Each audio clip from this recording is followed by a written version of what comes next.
विजय के बाद भी एक राजा का हृदय भारी है। अयोध्या दीपों से जगमगा रही है, लेकिन एक स्त्री का जीवन अंधकार में डूबने वाला है। ये वो क्षण है जब धर्म और कर्तव्य टकराते हैं और प्रेम बलिदान बन जाता है। राम का राज्याभिषेक हो चुका था।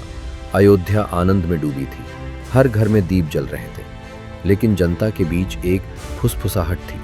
सीता माता की पवित्रता पर संदेह। ये संदेह राम के कानों तक पहुंचा। राम का हृदय टूट रहा था। वे जानते थे कि सीता माता पवित्र है, लेकिन एक राजा का कर्तव्य जनता के विश्वास को बनाए रखना है। धर्म और प्रेम के बीच खड़े राम ने निर्णय लिया, सीता को वनवास देना होगा। सीता माता शांत थी। उन्होंने राम की आंखों में देखा। वहां करुणा थी, लेकिन साथ ही कठोरता भी। उन्होंने कुछ नहीं कहा, केवल मुस्कुराई और स्वीकार कर लिया। लक्ष्मण को आदेश मिला कि वे सीता को वन में छोड़ आए। लक्ष्मण की आंखों में आंसू थे।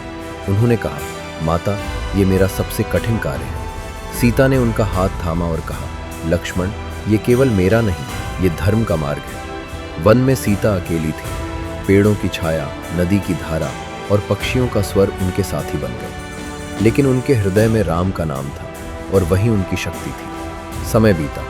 सीता ने वाल्मीकि आश्रम में शरण ली। वहां उन्होंने अपने पुत्रों लव और कुश को जन्म दिया। ये वनवास केवल दुख का नहीं था, ये भविष्य की नींव था। राम अयोध्या में थे, लेकिन उनका हृदय सीता के साथ था। हर रात वे आकाश की ओर देखते और सोचते, क्या मेरा निर्णय सही था? ये द्वंद्व केवल एक राजा का नहीं था, ये हर उस व्यक्ति का था जो कर्तव्य और प्रेम के बीच फंसता है। सीता का वनवास हमें सिखाता है कि कभी कभी धर्म का मार्ग कठोर होता है, प्रेम बलिदान बन जाता है और कर्तव्य हृदय को तोड़ देता है। लेकिन यही कहानी हमें याद दिलाती है कि सत्य और भक्ति कभी नष्ट नहीं होते, वे युगों तक गूंजते रहते हैं।